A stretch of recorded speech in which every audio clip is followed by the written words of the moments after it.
Olá, sejam bem-vindos. Este é O Tema é Direito, um programa do curso de Direito do Centro Universitário Franciscano. Mande as suas sugestões de pauta para direito@unifra.br, que na medida do possível nós atenderemos seu pedido.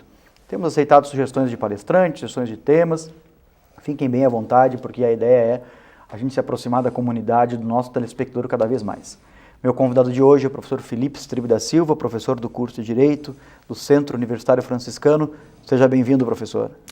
Muito obrigado, professor Cristiano. Agradeço o convite e agradeço a oportunidade de voltar no programa para falar de um tema que se vincula muito, além da minha atividade docente, se vincula bastante à minha atividade prática também, porque eu sou advogado da área trabalhista, então eu vivencio essas questões que a gente vai conversar no meu dia a dia de trabalho. Eu comecei trabalhando, sobretudo aqui na instituição, na área trabalhista especificamente, então eu vivencio na prática esses problemas. Nós combinamos de falar um pouquinho sobre a relação do novo Código de Processo Civil com o direito do trabalho, né? Na verdade, a aplicação do novo CPC na Justiça do Trabalho. Mas eu gostaria de ouvir um pouquinho sobre a origem da Justiça do Trabalho, os aspectos principais. O que tu poderia dizer para o nosso telespectador sobre isso, Felipe? O interessante de falar sobre a Justiça do Trabalho, Cristiano, é o seguinte: a Justiça do Trabalho ela tem uma característica muito peculiar que, dos órgãos jurisdicionais que a gente tem no Brasil hoje, ela é o único órgão jurisdicional que não nasceu, que não surgiu na sua origem dentro do Poder Judiciário. A Justiça do Trabalho ela nasceu como um órgão vinculado ao Ministério, que na época de 1932, quando surgiu, era o Ministério da Indústria e Comércio, que depois passou a ser o Ministério do Trabalho e Emprego. Então ela surgiu vinculada a um órgão do Poder Executivo. E isso demonstra que ela surgiu muito vinculada a ser mais uma política pública de intervenção, de ação estatal, do que uma mera tentativa de solução de conflitos. Ela surge em 32 com decreto e depois a Constituição de 34 é a primeira Constituição a trazer uma previsão específica o que hoje a gente conhece por Justiça do Trabalho, ainda dentro de um órgão do Poder Executivo.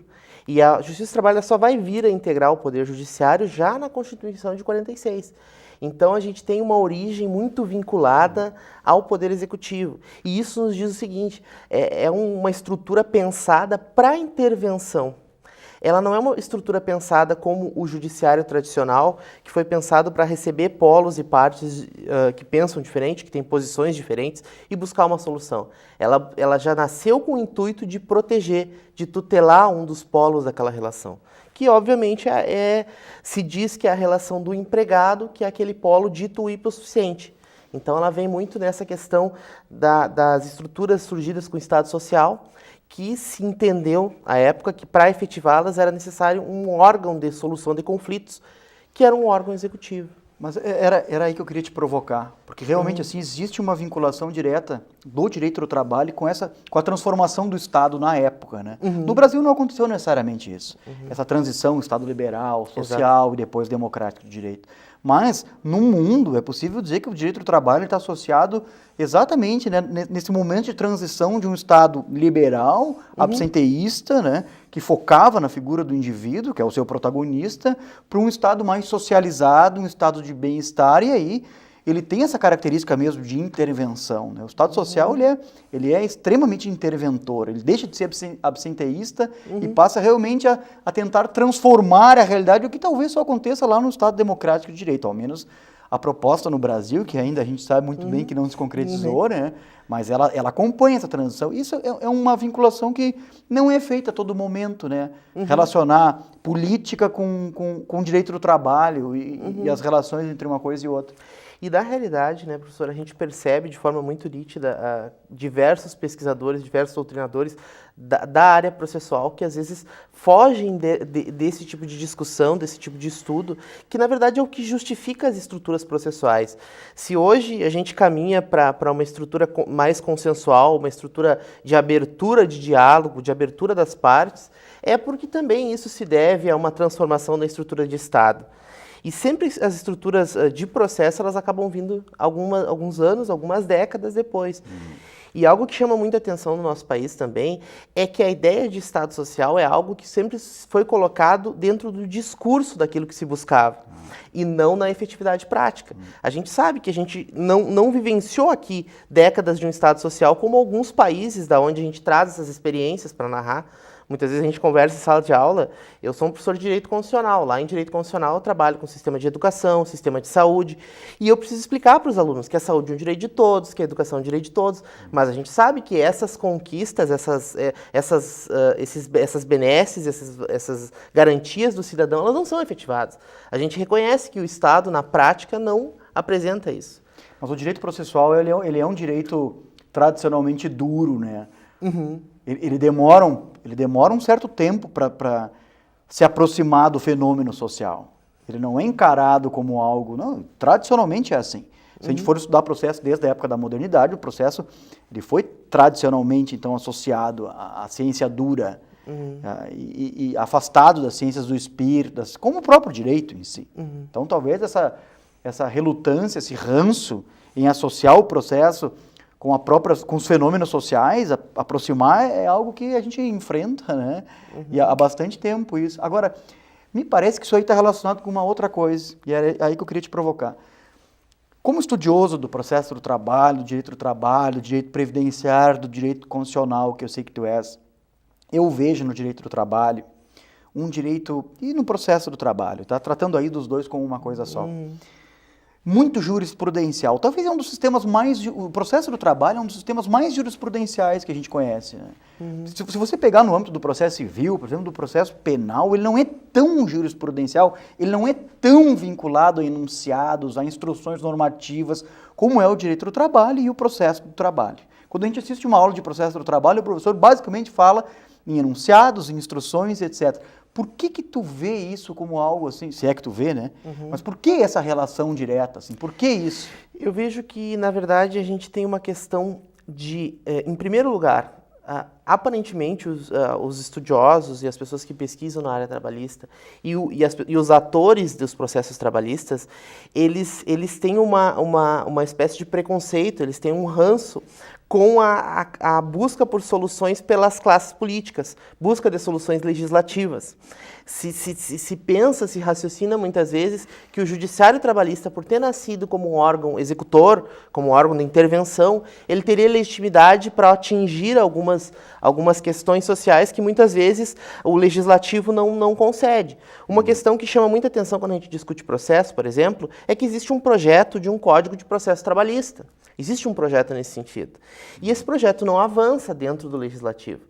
O que ocorre? Ocorre o seguinte, com a emenda 45, a partir de 2004, a Justiça do Trabalho, que tinha uma demanda muito mais restrita, muito mais vinculada, ela recebeu inúmeras outras situações para decidir. Por exemplo, questões de possessórias, era uma questão que a Justiça do Trabalho nunca tinha decidido, que são questões, por exemplo, assim, está ocorrendo uma greve, e os trabalhadores ocupam um estabelecimento específico da empresa. A empresa decide reaver a posse daquele estabelecimento. Até a emenda 45, essa demanda não iria tramitar na Justiça do Trabalho, iria tramitar na Justiça dita comum, na Justiça não trabalhista. Com a emenda 45, esse é um exemplo de demanda que veio para dentro da Justiça do Trabalho. Então, a Justiça do Trabalho recebeu inúmeras demandas e, ao mesmo tempo, ela não pensou os procedimentos para essas novas demandas. E quando ocorreu essa ampliação lá, quem tomou uma decisão final foi o Tribunal Superior do Trabalho, através de uma instrução normativa na época, a Instrução 27, que determinou, dá para se dizer, eu não gosto de usar essa palavra escolha, mas que escolheu procedimentos específicos para aplicar essas novas demandas. E eu acho que a grande questão aí se vincula a isso, a visão de que o judiciário trabalhista ele teria esse papel de intervir para garantir questões que os outros poderes não têm garantido. Eu acho que, na realidade, isso é um problema de um déficit democrático muito grande, em que o judiciário trabalhista ele tem uma perspectiva de que as novidades, tendencialmente, elas vêm para prejudicar essa estrutura de proteção. Não abrir as questões e as discussões. Algo que se discute muito dentro do processo do trabalho, por exemplo, é a questão da nova estrutura do negócio processual, que é uma estrutura que o novo Código de Processo Civil está trazendo. Sim. A questão do negócio processual, aparentemente, ela poderia servir, sim, para mim negociar um procedimento ou entrar em acordo quanto a um procedimento. Se diz no processo de trabalho que isso iria contra a indisponibilidade de direitos, que se eu fizesse isso, eu estaria prejudicando o empregado, que é a parte hipossuficiente. Só que às vezes a gente não observa que eu tenho situações em que eu tenho empregados que não estão naquela condição reconhecida como de hipossuficiência. Eu tenho determinados trabalhadores que têm condições de compreender os procedimentos, de compreender como transformar o procedimento de acordo com a sua vontade. Isso a gente... E a Justiça do Trabalho ela tem receio, como se ao fazer isso eu estaria sempre prejudicando o hipossuficiente. Parece que com medo de ouvir aquilo que o próprio hipossuficiente às vezes poderia concordar. Transformar o processo de acordo com a vontade até dele, às vezes. Tu sabes que, tu deve ter acompanhado isso, a gente está vivendo um momento de crítica à atividade do Supremo Tribunal Federal, da magistratura como um todo, né? N autores no Brasil escrevem muito sobre a questão do protagonismo judicial, sobre, né, essa confusão da atividade de julgador e de legislador. Me parece que em algum momento na tua fala tu está justificando, tu é professor de constitucional também, eu gostaria até que tu reforçasse um pouco isso. Tu está justificando essa posição de legislatura da Justiça do Trabalho. Por quê? Porque, claro, em razão das raízes de intervenção, o berço de tudo isso, né, tem a sua origem. Queria que tu falasse um pouquinho mais sobre isso. Tu vê legitimidade nessa função, diferentemente de outros setores do judiciário, na função um pouco mais legislativa do que simplesmente decisória? Professor, eu observo o seguinte, eu observo que essa tomada de decisão, ela acaba ficando muito à disposição dos atores e dos agentes que estão decidindo sobre essa intervenção. Quando ela vai ocorrer e quando ela não vai ocorrer. Isso acaba prejudicando extremamente porque não se estabelecem questões objetivas e discutidas pelos agentes. A gente acaba, muitas vezes, acontecendo na Justiça do Trabalho, que não ocorre em outras instâncias, de eu ter posições do Tribunal Superior do Trabalho que são posições completamente criticadas e contrárias a posições da maioria dos TRTs e posições de juízes de primeira instância. Então, entre as instâncias da própria Justiça do Trabalho, eu não tenho uma posição objetiva sobre essas questões. Sim. E isso é um problema muito nítido. Eu vejo que o principal problema de legitimidade é que a gente depende muito, como eu vou dizer isso, mas de uma boa vontade desses agentes. E dentro de um Estado democrático isso é muito arriscado. Porque eu tenho que ter capacidade de reconhecer que os futuros agentes também vão ter condições de construir soluções. Eu não posso impor as minhas soluções a esses agentes. Definitivamente esse é um tema super interessante, ele guarda relações com a perspectiva jurídica associada à perspectiva política, à perspectiva da validade, da legitimidade. Eu vou te pedir licença para a gente fazer um intervalo bem rápido, e a gente volta, eu acho que no segundo bloco justamente daí, pode ser, Felipe? Perfeito. Então fique conosco, nós já retornamos, é bem rápido, não saia daí, por favor.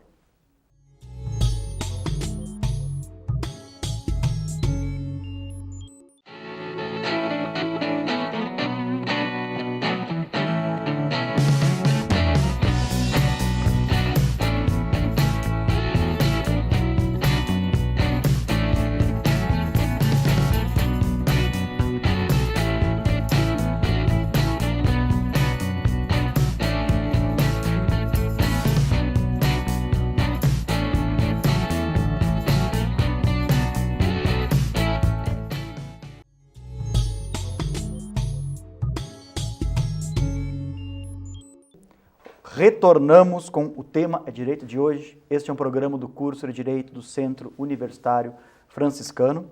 Mande as suas sugestões de pauta para direito@unifra.br, que na medida do possível nós atenderemos os pedidos que nos forem feitos. Converso hoje com o professor Felipe Strebe da Silva, professor do curso de Direito da Unifra. Já apresentei o Felipe no primeiro bloco.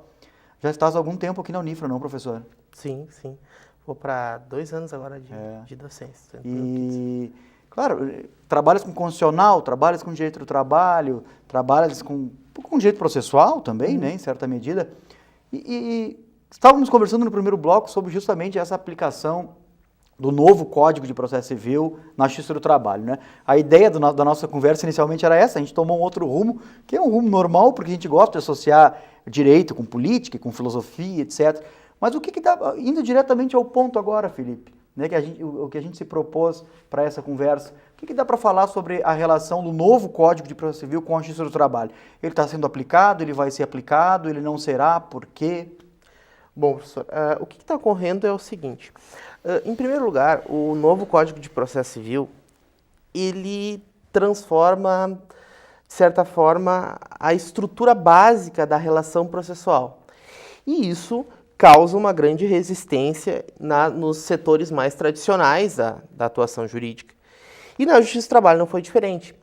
Na Justiça do Trabalho, a relação dela com o processo comum, com o dito processo comum, ela sempre foi feita através da situação da subsidiariedade. Ou seja, quando eu não tinha uma norma dentro do processo do trabalho que solucionasse aquele problema, que me encontrasse a solução para aquele ato processual, eu ia buscar essa norma no processo civil se existisse compatibilidade, ou seja, se as normas já existentes no processo de trabalho não fossem incompatíveis. Por isso, então, subsidiariedade. Por isso, subsidiariedade.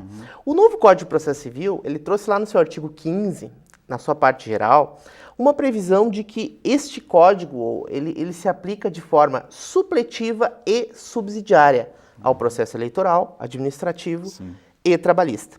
O que isso causou dentro da doutrina processual trabalhista? Alguns foram afirmar o seguinte, que a partir desse momento em que eu coloco a questão supletiva, supressão no sentido de complementariedade, significa o seguinte, eu poderia, eventualmente, naquelas situações em que eu vejo que a estrutura processual trabalhista já não tem condições de proteger adequadamente o direito que eu estou tutelando, eu poderia buscar uma norma processual comum, mesmo na existência de norma. Parte da doutrina passou a entender isso. Cito como exemplo o professor Carlos Henrique Bezerra Leite, que escreveu uma obra que chama O Novo CPC no Processo de Trabalho. Lá ele refere o termo supletivo nesse sentido, que o termo supletivo poderia autorizar, inclusive, ou afastar uma norma processual existente para aplicar uma norma do novo Código de Processo Civil. Por outro lado, o professor Manuel Antônio Teixeira Filho e a doutrina mais tradicional do processo de trabalho vieram afirmar o seguinte, que a ideia de supletividade, se for assim pensada, praticamente toda a estrutura do processo de trabalho vai deixar de ser utilizada, uma vez que, tendencialmente, ela é uma estrutura mais antiga, mais arcaica, que vai encontrar soluções mais lentas dentro das possibilidades atuais. E como havia essa discussão, o Tribunal Superior do Trabalho, e a gente voltando para aquela nossa discussão do judiciário se sentiu intervencionista, alguém que vai ter que dar uma solução necessária, mesmo quando não provocado, isso chama muita atenção, porque o judiciário, ele em tese, ele foi pensado para agir mediante provocação. Mas nessas situações, o Judiciário Trabalhista, o Tribunal Superior do Trabalho, editou uma instrução normativa, a Instrução Normativa número 39 de 2016. O que essa instrução trouxe? Ela separou o novo Código de Processo Civil em 3 grupos de artigos.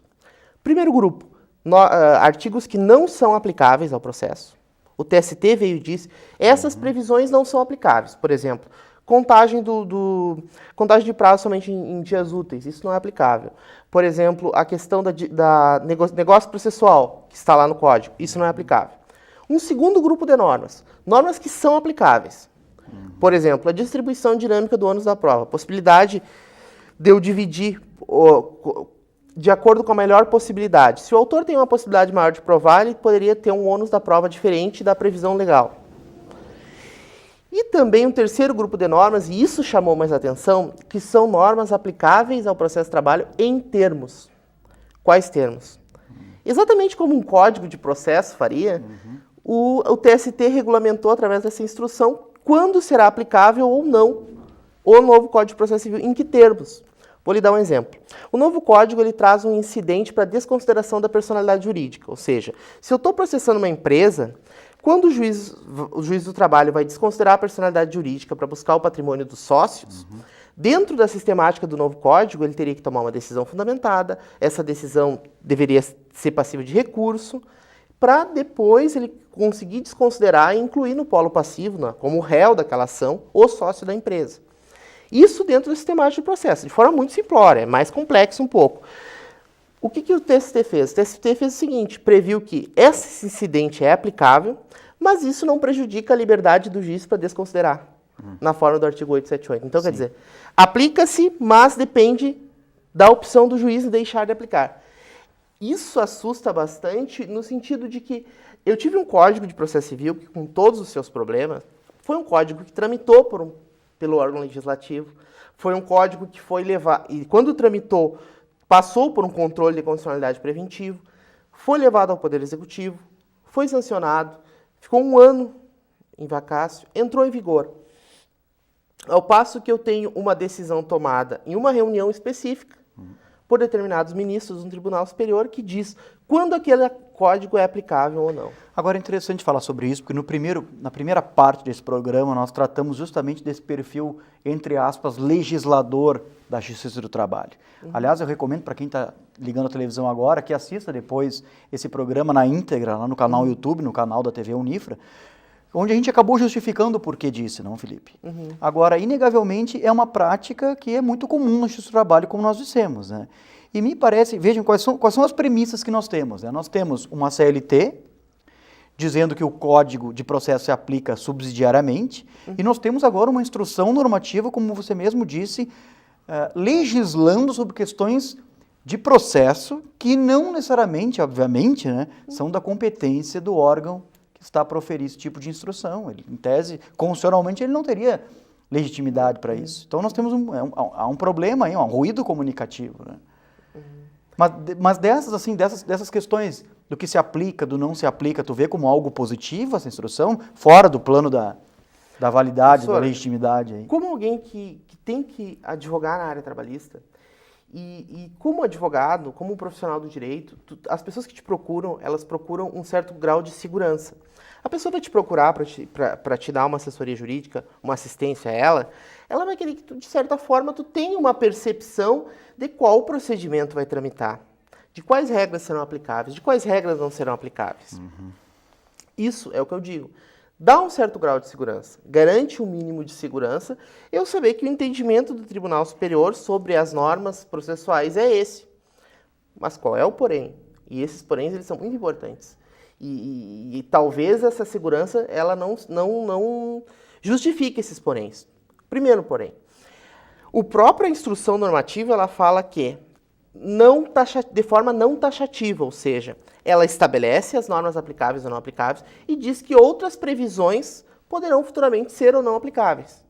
Então, de certa forma, ela garante um pouco de segurança, não uma segurança jurídica. Segunda questão, ela é uma instrução normativa. E como instrução normativa, ela em tese seria aplicável aos juízes de primeira e segunda instância. Tanto é que a Associação dos Magistrados Trabalhistas ajuizou uma ação direta de inconstitucionalidade contra essa instrução normativa junto ao Supremo Tribunal Federal, que está em relatoria com a ministra Carmen Lúcia desde 14 de setembro, e ela não se posicionou sobre a medida liminar, afirmando o quê? Que os juízes de primeira e segunda instância, ou seja, os tribunais do trabalho, os tribunais regionais e os juízes do trabalho, teriam liberdade para direcionar os procedimentos trabalhistas na forma do artigo 765 da CLT. E que eles não poderiam ficar adstritos a essa previsão da instrução normativa. Então, a grande questão é, se a instrução normativa não vincula aos órgãos de instâncias iniciais, se a instrução normativa não exaure as questões, as dificuldades processuais, o que vai acabar ocorrendo? Eu só vou poder buscar essa instrução para algum apoio quando eu atingir um grau de chegar a um recurso lá no Tribunal Superior do Trabalho. Claro. E a gente sabe, na Justiça do Trabalho, que são questões que muitas vezes vão prejudicar tanto o empregador como o empregado. A gente discute muito que a Justiça do Trabalho trabalha com verbas de caráter alimentar do empregado. E muitas vezes, quando eu tenho pequenos empreendedores, pequenos negócios, eu estou trabalhando com questões que vão afetar diretamente as verbas alimentares desse pequeno empregador também. E o que acaba ocorrendo, professor? Cerca de 70% dos recursos não chegam ao Tribunal Superior do Trabalho por questões procedimentais.